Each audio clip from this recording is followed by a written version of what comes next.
Good afternoon to you, and salam alaikum.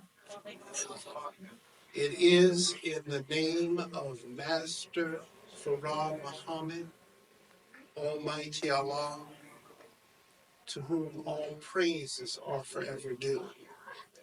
He came from the east, Mecca, Arabia, in 1930 to set us on the road to self-determination. And it's also in loving memory of the Honorable Elijah Muhammad. May peace forever be upon him. He passed away in 1975. I was one of his many followers. But his wisdom, like the wisdom of his teacher, is eternal. And it's also in the name of my leader and teacher and guide, the Honorable Silas Muhammad, the champion of reparations, who has been fighting a battle inside the UN, which is seldom publicized, which is purposely hidden by many media, but which is destined for victory. It is in their three names that I greet you with the holy words of peace. I salam alaikum. I am asking you to please jot down a little information. There is a website that you need to know about. The U.S. government doesn't want you to know that this website exists. For in truth, they know that it's only a matter of time before we as a people are free and independent of their control. And they're trying to delay that with every ounce of strength that they have left in their decaying and disintegrating empire. But it will not work. The website is all for reparations. It's www.allforreparations, just like one word, .org. I would also like you to take down my email address. It is ALARKAM @webtv.net. ALARKAM @webtv.net. And my home phone number, 617-770-2017. I would like to come out and speak to you at your church, your mosque, your school, on the topic of reparations for Afro descendants. In the space of 15 minutes, and I probably have about 12 left or 11 left, I have so much information that I can't give it to you in this time frame. But I have given talks on reparations here at RCC, at Emerson, at the University of Massachusetts, at Boston. And I'm available to come out to wherever our people are, be it a small group or a large group, and talk about reparations. Today, I want you to know that the Honorable Silas Muhammad is the publisher of Muhammad Speaks newspaper. I don't have enough copies for everyone here, but after the meeting, please feel welcome to come and see me. And if I still have any copies, I would like you to have that as a gift. Reparations is about much more than money. It's about the restoration of a people. We were brought here in chains on April 1st, 1555, in a slave ship called Jesus. as of April 1st of this year, we will have been in bondage for 449 years. The same crooked, deceitful, racist American government that is spending your tax dollars bombing the HE double toothpicks out of Iraq and Afghanistan and threatening other nations with regime change. That same government that is herding Afro-descendant brothers and sisters into concentration camps here in America, that same government that has invented AIDS and unleashed it as a biochemical weapon against our people worldwide. That same government has the gall to tell you today, we don't owe you is nothing. You should be angry. This auditorium should be packed. Absolutely. Absolutely.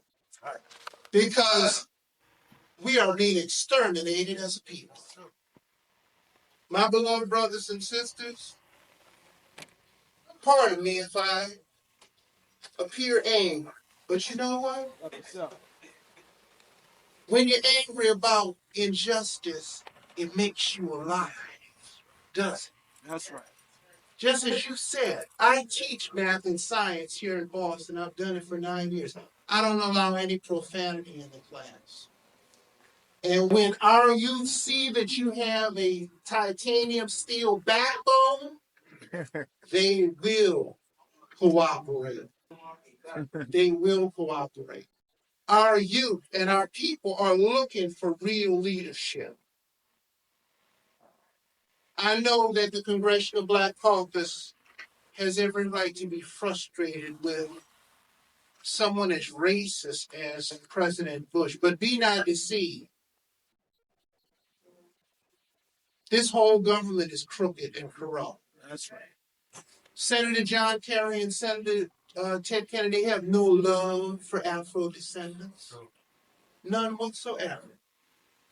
The Honorable Elijah Muhammad said, we must separate from the white man and do for self. How many of you agree with that today?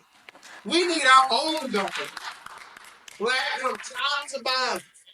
And actually, we need to be back in our original homeland, because the only way you're going to survive in America is if you're fireproof and don't need food. Because it's prophesied that this place is going to be destroyed by fire. Is it not? God gave Noah the rainbow sign, no more water, the fire next time.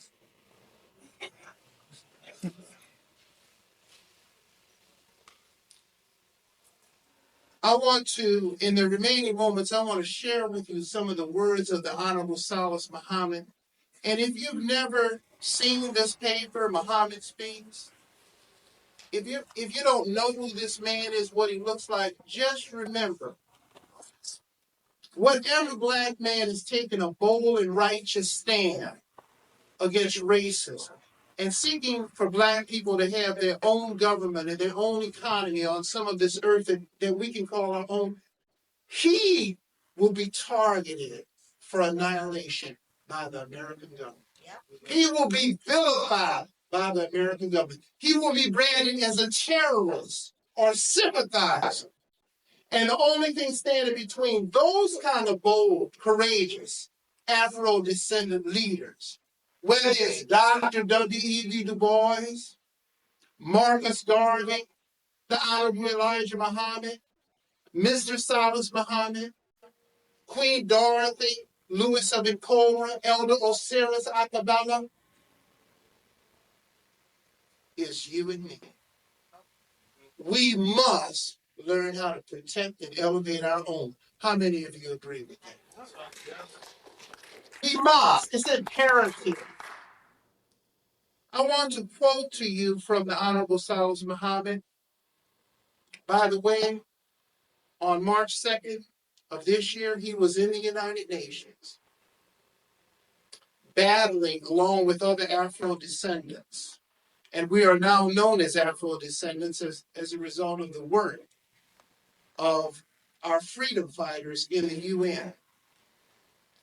I know that some of our people are going through the U.S. courts to obtain some form of reparations. But when Jesse James robs you, can you count on Judge Frank James for justice? You don't go to the criminal as the judge. You need to go outside. You need to go into the international with all due respect, my beloved brothers and sisters. Here is a statement by the Honorable Salis Muhammad. This one was made in April of 2003 at the UN. Greetings, Madam Chairperson. The Afro-descendant people throughout the slave diaspora are to this day struggling for UN recognition of our inherent human rights. We Afro-descendants have experienced total destruction of our essence, our original identity, language, and religion. The U.S. Secretary of State is a classic example of how weapons of mass destruction are being used against us. We now know weapons of mass destruction can destroy the person physically or destroy the person mentally. He, to this day, is denied by the country he serves the use of his own language, culture, and religion. These rights, as articulated in Article 27 of the ICCPR, are denied us generation after generation, and this denial is tantamount to weapons of mass destruction of the mind. Other people of African descent whose ancestors were not subject to slavery still have their original identity, don't they? In Tanzania, they speak Swahili. They live in a black culture. In Nigeria, they speak Hausa, Yoruba. They live in a black culture. Those countries, over 50 African countries, have membership in the United Nations. But we need to establish our human rights inside the United Nations and then go ahead and establish our own government completely independent of a disease that died in America. Honorable Salis Muhammad says, we believe that UN recognition of our inherent human rights will place us on a path of recompense if ever we are to be equal to our slave masters' children. We ask you to place our issue on the agenda of the subcommission and in the hands of the Working Group on Minorities. Now, I'd like to say this in closing. Every college where Afro-descendant, also formerly called African American and still called African American, but under international law, we're now officially identified as Afro-descendant. Any college or school where our young people are should have courses on reparations. How many of you agree? Should be telling the truth, the whole truth, and nothing but the truth about our history as a people. Too often it is watered down and diluted to please Caucasian controllers. Excuse me. In my closing, just a few days ago, the Honorable Salis Muhammad stood tall again inside the United Nations, battling for reparations for all of our people. It's not just for Muslims.